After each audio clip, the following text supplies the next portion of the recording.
Component mode ज़्यादातर modelling में इस्तेमाल होता है। माया में दो मोड्स होते हैं, एक ऑब्जेक्ट मोड और एक कंपोनेंट मोड। इस वक्त हम जिस मोड में है ये ऑब्जेक्ट मोड है, यानी कि हम ऑब्जेक्ट पूरा पूरा ऑब्जेक्ट हम सेलेक्ट कर रहे हैं इस वक्त। ठीक है, जिसको भी हम सेलेक्ट करते हैं वो कंप्लीट ऑब्जेक्ट सेलेक्ट हो रहा है। कंपोनेंट मोड क्या होता है कि कंपोनेंट मोड के थ्रू हम उस ऑब्जेक्ट के कंपोनेंट सेलेक्ट कर सकते हैं। हर ऑब्जेक्ट के अंदर तीन कंपोनेंट्स होते हैं, पहला vertex, second edge, third face.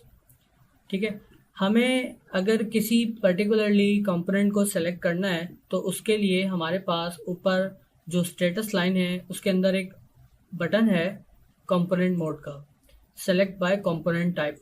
जैसे ही हम उसको क्लिक करेंगे तो देखें हम ऑटोमेटिकली इन तीनों में से उस मोड पे आ जाएंगे जिस मोड पे आपने लास्ट टाइम अपनी सिलेक्शन ड्रॉप की होगी।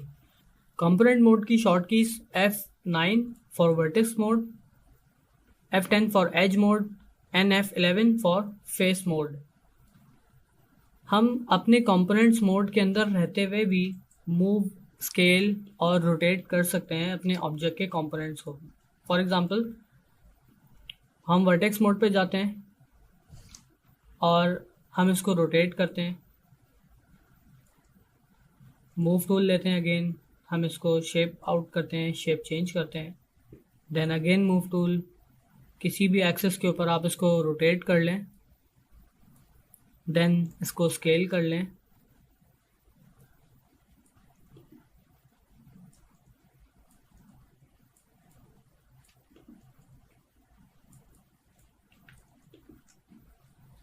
सेलेक्ट एज मोड, हम एज मोड पर आ गए।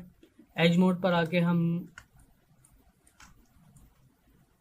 रोटेट करते हैं, अगर हम रोटेट करना चाह रहे हैं कुछ, देन हम मूव करते हैं, इसको स्केल अप करते हैं।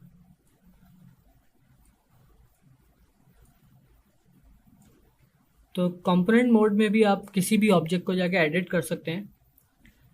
फेस मोड पे चेक करते हैं, फेस मोड पर आए, press F11 for face mode, select your faces, scale up your faces in any direction. आप किसी भी डायरेक्शन में अपने फेसेस को स्केल अप कर सकते हैं। आप इवन वाई, आप सिर्फ चाह रहे हैं कि मैं सिर्फ वाई एक्सेस में अपने फेस को स्केल करूं, तो आप सिर्फ एक फेस को, उस पर्टिकुलर फेस को सेलेक्ट करके वाई एक्सेस में आप उसको स्केल कर लें। ठीक है, तो इस तरह से हम अपने ऑब्जेक्ट को स्केल कर सकते हैं। अब हमने अपने कंपोनेंट के अंदर रहते हुए अपने ऑब्जेक्ट को डिस्टॉर्ट कर दिया या हमने मॉडिफाई कर दिया। अब हम इसको दोबारा ऑब्जेक्ट मोड पे लेके जाएंगे। ऑब्जेक्ट मोड पे जाने की शॉर्ट की है प्रेस F8, या हम अपने कंपोनेंट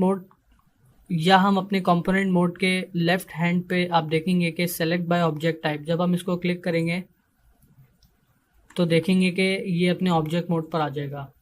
ठीक है, ऑब्जेक्ट मोड पर आ जाएगा तो उसके बाद आप इसको पूरे ऑब्जेक्ट को आप जब मूव करेंगे तो वो पूरा ऑब्जेक्ट मूव होगा, या स्केल करेंगे तो पूरा ऑब्जेक्ट स्केल होगा। ठीक है, तो इसी तरह से हम किसी भी ऑब्जेक्ट के कंपोनेंट को हम एडिट कर सकते हैं, मॉडिफाई कर सकते हैं। फॉर एग्जांपल,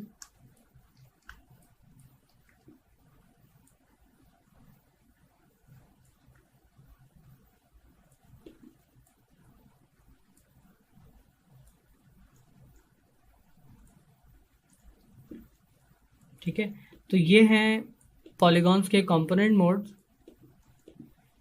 हम देखेंगे कि कंपोनेंट मोड की एक्सेसिंग कहाँ से फिजिबल है। कंपोनेंट मोड को आप मार्किंग मेन्यूज़ के थ्रू भी एक्सेस कर सकते हैं। मार्किंग मेन्यूज़ क्या होते हैं, आप किसी भी ऑब्जेक्ट को सेलेक्ट कर लें।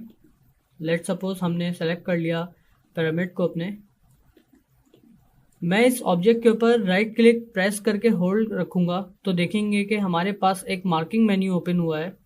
इस मार्किंग मेन्यू के अंदर अगर आप देखेंगे तो ये आपके वही मेन कंपोनेंट्स हैं, एज, वर्टेक्स और फेस। ठीक है, फेस को क्लिक करेंगे हम तो हम अपना फेस सेलेक्ट कर सकते हैं। अगेन हम इसको मूव कर लें, रोटेट कर लें, या हम इसको स्केल अप कर लें।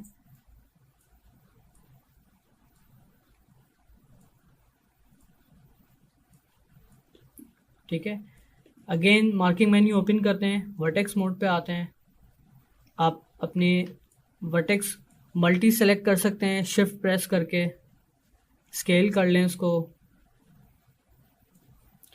देन ऑब्जेक्ट मोड पर जाने के लिए अगेन मार्किंग मेन्यू ओपन करें, right click press and hold object mode.